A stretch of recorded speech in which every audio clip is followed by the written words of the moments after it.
Hey everybody, Kenny Jang here for the Church Butler Lunch and Learn podcast. We're set up for another fantastic episode. This afternoon, I've got a good friend, Brian Beauford, here for ministrylibrary.com. Welcome to the show, Brian. Thanks, Ken. How you doing? Hey, so this Church Lunch and Learn has been growing. It's been a fun project, and we're sharing it across the interwebs and on iTunes and Stitcher Radio now as a podcast. One of the things that people are using this for is actually learning, trying to develop their own skill sets. And, you know, at Church Butler, we do done for you church digital marketing training, et cetera. And leadership and delegation and building teams is part of them. I thought that bringing you on today would be really insightful, and also introducing your resource to people. So let's just start there, if you would. Explain what your platform is all about, who you're trying to serve, and what it offers. Yeah, so Ministry Library is a subscription service for pastors who want to become better leaders, and we divide that up into 4 main areas. So every month we're releasing multiple what we call leadership workshops. Each workshop contains a 10 to 15 minute coaching video, and then about an hour long, 45 minute to an hour long team application guide where you can take what that video teaches and help your team apply it. If you've ever been around multiple churches, one thing is true is that every church is unique.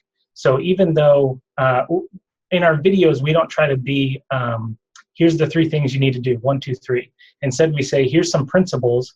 And then in our team application guide, we'll walk you through maybe 10 or 15 leading questions to where at the end, you and your team have a customized kind of application system for whatever it is that we learned in the video together. And I think it's fantastic. It's something I've never seen done before. There's no other parallel resource out there that I've seen yet for leadership development within the church team framework. Where'd you get the idea? Kind of multiple pivots of the business. Originally, we started off just doing book summaries and offering, we'd read a business book, and then we'd create a 5 to 10 minute kind of executive summary of it. And then, we originally launched the business, and we had a couple hundred pastors join. And after talking to some of them, we're like, how are you using the product? And they're like, actually, we thought they were just going to watch it themselves and learn and grow themselves. They said, what I'm doing is I'm showing it in my team meetings. I'm showing it to my staff. And then we're talking for an hour about how do we apply some of these principles. And so we're like, man, I really feel like that's where the value is then. Let's try to help them in that team meeting. Because we all know that, our teams are important, and the strength of a leader, the health of a leader is the health of the organization. And so, especially in churches, we don't want to see, or at least I see a lot of pastors being the bottleneck for ministry. Yeah. And so the way to get around that is to grow more leaders, because if there's more leaders that you can spread out meaningful ministry to, I think the church will grow. Yeah, I've never heard that before, pastor being the bottleneck. Right? Yeah. So let's talk about the actual topics. What topics or categories of subject matter do you guys cover in Ministry Library? Yeah, we focus on 4 main categories. Leading yourself well. So this is time management, productivity, things like that. Leading others well. So team leadership, delegation, staff meeting systems. We did a video recently on the 5 levels of leadership by John Maxwell. Then the third area is developing others. So not just leading others well, but how do you actually develop others? Because leaders can be grown. Leaders aren't born. I think leaders can be grown. So how do you actually develop others to become high-level leaders? And then the 4th thing is developing systems. So leading yourself well, leading others well, developing others, and developing systems. Yeah, and especially I think in the church communications corner of the building systems, empowering and leading others, I think is amazing. Now, how is that transferable? What do you see in terms of difference between developing leadership skills and subject matter here for your own staff versus volunteers? How do volunteers play into the picture from your perspective? What are you seeing in churches across the country? Like how is Ministry Library helping them, or just in general? So we actually, we felt like there were already a lot of tools out there for helping volunteers. So if you look at Ram Charan wrote a book on leadership pipeline, or there's a lot of things out there. The SBC came out with a huge conference on leadership pipeline. Most of them go either 4 or 5 levels of leadership. You have a team member, a team leader, a coach, they call them different things, coaches, directors, staff pastors, lead pastor. We felt like there were a lot of things for volunteers and lower level team leaders that were very ministry specific. So how do we be a good greeter? How do we implement a parking lot system? How do we do that? I felt like there were already resources out there for that. And every church is going to be so unique in that. So we really wanted to concentrate on those upper level leadership, specifically coaches. That's where the big gap is, kind of that middle management. And in Ram Charan's book, he talks about that middle management layer is actually where a lot of organizations die, because you can be a really good doer, but then being an executive is a total different skill set that no one trains you for. And going from a good doer to an executive, that coach level is where a lot of people fail. And so that's where we wanted to start our training, is how do we train a person to become a leader of leaders? Now, let's see. From your experience, what are some of the core needs that are popular in terms of churches today? What are the top 3 things? If I'm coming into a new position in terms of managing others or leading others, what are some of the first things that I need to be paying attention to in terms of making sure that I have a healthy system, healthy team around me? Yeah, one of the best books I've ever read on this is called The Effective Executive. Have it on my desk right now. But it essentially, there's a couple of things that I think are going to make and break any new leader. One is communication with your team. You need to communicate more than you think you do. If you think you're communicating enough, you need to go more, because it's not enough. And your team will thrive on transparent communication. And then the other thing is delegation. And it's not task dumping, but actually giving them the authority to make decisions and accountability to, you can either hold someone accountable to the process, or you can hold them accountable to the outcome. So whatever one you want to hold them accountable to, if you've created a system, hold them accountable to the system. If the outcome is different, it's because you created the wrong system. Or you can hold them accountable to the outcome and let them create their own system. But some way of delegating meaningful tasks to them, not just these menial small things, but delegating meaningful ministry and then holding them accountable to one of those 2 things, either the process or the outcome. I like that. And I think it's really critical. Now, can we go back to the first issue that you brought up, communications? You need to over-communicate as a leader, better, beyond your comfort zone, I guess. Yeah. What are the actual modes of communication that's appropriate? What does that mean? Does that mean I just need to hold more meetings, which I hope is not the right answer, because death by meeting is something we all dread. Is it more just lengthy emails? Is it what is some practical tips? Because I think all of us are not as self-aware as we need to be in terms of how we best get the message across. Yeah, I do think meetings are important. I don't think that should be the only way. I think most meetings are a failure because you haven't set proper ground rules at the beginning. There's no technology allowed in the meeting. You're not bringing your phone. You're not bringing your computer. You're not checking emails. You're fully engaged.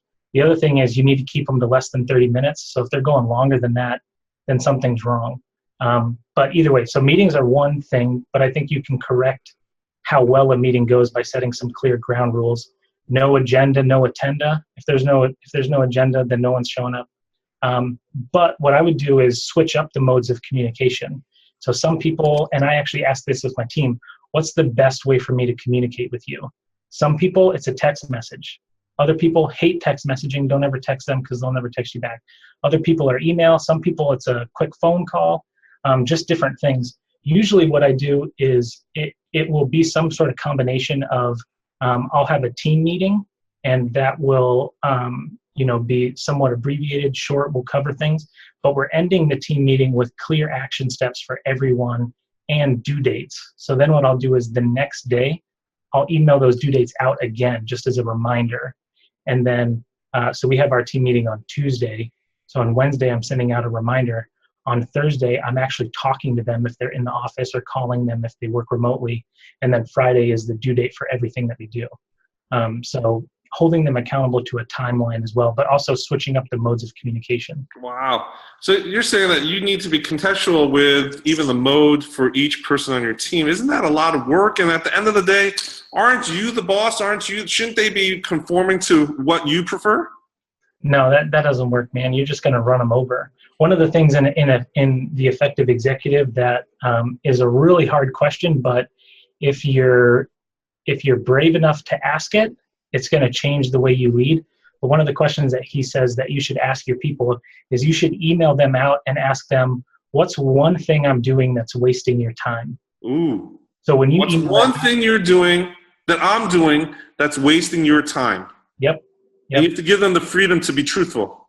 Yep. And then even with that, I would push back because sometimes their answers will be really superficial. And I'm like, no, if it was you, right? I email you, you email me back and say, our meetings last too long. And I was like, come on, Kenny, there's got to be something that I'm doing that you really think I'm just not doing it well. And it's a real big waste of your time. Then you'll email me back and saying, you don't give me enough lead time on projects that I'm working on. Like, okay, that's something I can change. So sometimes it's the answers you'll get back are rough, but it's the only way to become a good leader. But one of those things that when I asked my team that was, some people wanted like, hey, I work remotely, or hey, I'm a stay-at-home mom. Like, I'm not going to answer emails. Like, emails are a waste of my time. She gets tons of promo emails from all these, things that she signs up for, but she'll answer a text message like that. So just learning how each person communicates best, because it's our responsibility as the leader to lead them how they want to be led. Yeah, I guess so. Well, I guess let's flip the table just a little bit. I know that a lot of church communicators, and we hear this in some of the more closed groups that are just filled with church communicators, it's just the frustrations about how to manage up, that the buck doesn't stop with them. They are not the decision makers all the times, and that they need to follow someone else's commands and orders. What are some suggestions you might have as best practices, or are there any books or resources that you've come across that help people understand better ways to manage up or manage sideways? Yeah, so that's a real big struggle that we've had a lot of pastors ask us about. And honestly, I haven't come across a book that's that specific on something. There's a book that I read called Leading from the Second Chair, but it wasn't really that helpful. It was a lot of like, you should pray for the leader. There wasn't much practical in what to do. I know with some of the experience from me and other people that I've talked to, sometimes offering some sort of value, like, hey, as a staff, can we read this book? Now, you know that book talks about something that the pastor struggles with, but as a team, we can read it and hopefully get better on something. Or, one of the things is, I think, leading by example too. So if you start leading in a certain way, I think they'll see that. Hopefully they'll see that if they're, self-aware enough. They'll see that, man, his team is really functioning well. Well, why are they doing that? Oh, they're doing X, Y, and Z. Well, maybe we should start doing that as a higher up team. Yeah. So you said becoming a champion for best practices and model it for other people in the organization. Yeah. And I guess maybe you're talking about books like 5 Dysfunctions of a Team. Yeah. Yeah. Or there was a really good one. I don't know if I have it here. But there's a book called Turn the Ship Around. And that is a manual for leaders who don't know what they're doing. And that, I think if you read that as a staff, it's all about leaders who are, he walks in. Have you heard of the book before? Yeah, I haven't read it, but I heard of the book before. Yeah, so this Navy captain that trained for a year to go to this like highly specialized submarine, and like a day before graduation, he gets moved to the worst performing submarine in the whole fleet. And so he gets there and he doesn't know how the ship works. He doesn't know anything about it. And so he takes the ship out and he's going to, do this test with his crew. And he tells the XO, the second in command, he tells him all ahead 2/3. The XO tells the navigation guy or the propulsion guy, whatever it is, all ahead 2/3. And this 18-year-old kid who's supposed to, make the ship go faster just doesn't do anything. So the captain's like, okay. So he gives the order again. The XO gives the order again, doesn't do anything. He walks up to this 18-year-old kid and says, why aren't you doing this? And he's like, well, this ship doesn't have a 2/3 speed. So everyone in the ship knew that this leader was incompetent. Like, how do I don't even know what the different speeds are for this boat. So then he goes to his XO and he said, did you know that this boat didn't have a 2/3? And he was like, yes. Well, why did you give the order? He goes, because you gave me the order. And he said, so from that moment, he had to switch. And instead of giving orders, he had to ask people for what they thought. And he gives this whole leadership ladder of things to do when how you should lead when you don't know all the answers. So I think if you have second guesses about the boss above you, if you read that book as a group, I think it would shine light on a lot of things that you could work on as a team. That's a great book. I'm going to pick it up on Amazon today. It sounds very interesting.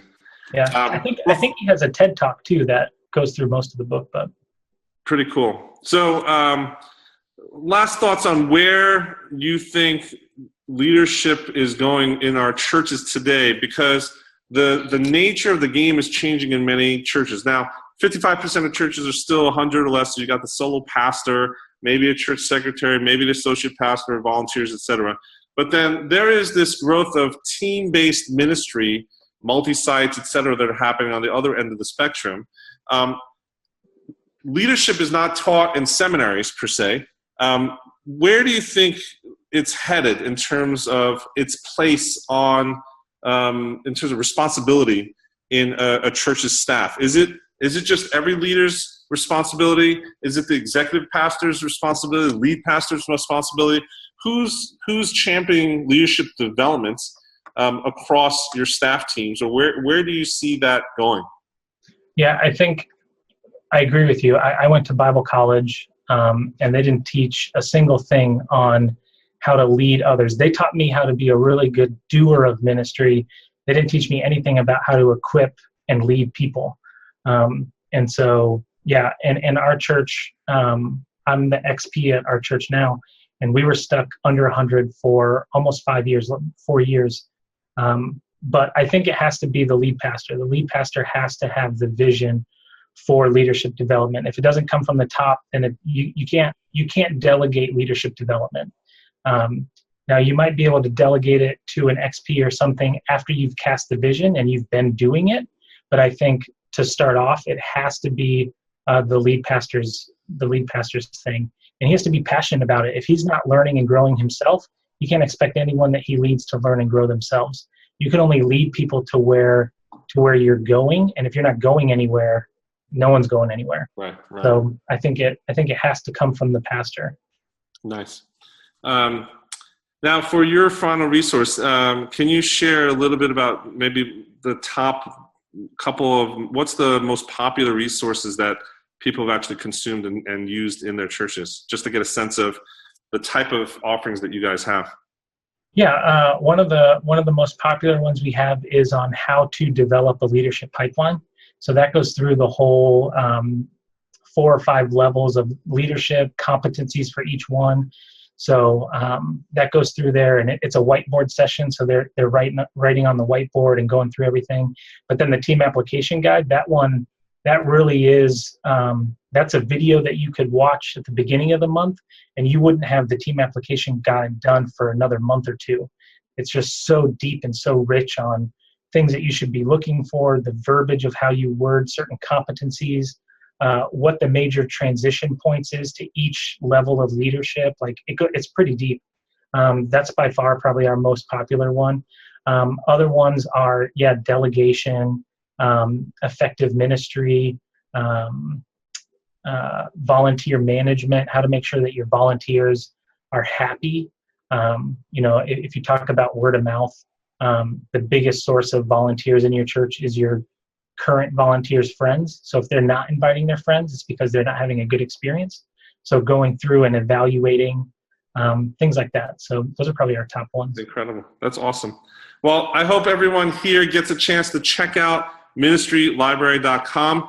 Brian, so much thankful for you spending time with us today. If someone is listening today and wants to follow up with you directly, what's the best way to do that? Could you give us some just Brian ways to access you online?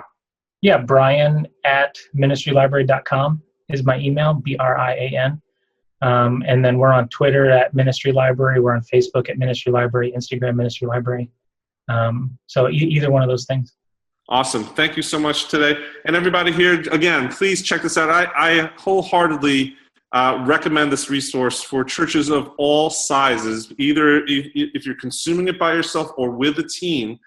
This is just a fantastic, unique resource that's being made available to you here today, and you should really check it out. Thank you so much for joining us for the Lunch and Learn today. And do me a favor, just drop a comment below, or do me an even bigger favor, leave some feedback on iTunes, and let us know what other topics and people that you'd like to have interviewed here as part of our podcast series. We're doing this thing together as we lunch and learn. I'm Kenny Jang. Thank you so much for listening today here at Church Butler.